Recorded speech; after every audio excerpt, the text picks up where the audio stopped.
বলছেন 10 দিন লাগেনি, শেখ হাসিনার পতন হয়েছিল। শেখ হাসিনার 17 বছরে যে অভিশাপ নিয়েছে, আপনারা মাত্র 13 বছরে তার দ্বিগুণ অভিশাপ গ্রহণ করেছেন।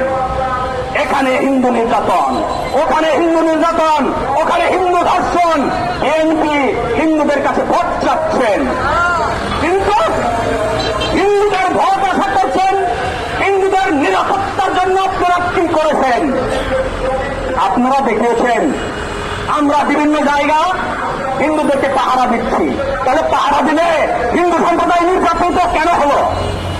আপনাদের কাছে আমার প্রশ্ন। আমি বলতে চাই, আমার সংক্ষিপ্ত বক্তব্য এখানে শেষ করতে চাই, কারণ এখানে আরো বক্তারা রয়েছেন, আমি তাদের মূল্যবান সময় নষ্ট করতে চাচ্ছি না। আমি সর্বশেষ যে কথাটি বলতে চাই, আমি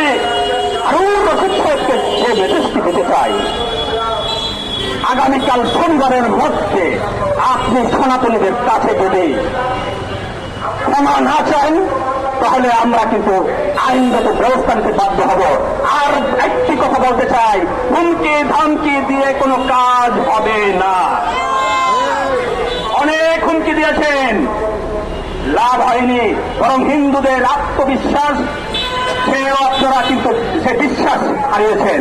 হিন্দুরা কিন্তু বিএনপির প্রতি ঝুঁকি ছিল, সেই বিশ্বাসটা হিন্দুদের থেকে চলে গেছে।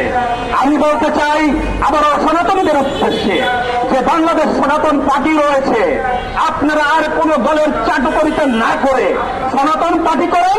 অন্যথায় বাংলাদেশের হিন্দুদেরকে যারা নিরাপত্তা দেবে, যারা নিরাপত্তার আশ্বাস দিচ্ছে, যারা আপনাদের চোখে আঙ্গুল দিকে দেখিয়ে দিচ্ছে যে আমরা আপনাদেরকে নিরাপদ দিচ্ছি, আপনাদের পক্ষে কথা বলছি, আপনাদের মুখপাত্র হিসেবে কথা বলছি, আপনাদের জন্য কাজ করছি, অন্যথায় সেই দলকে সমর্থন করেন।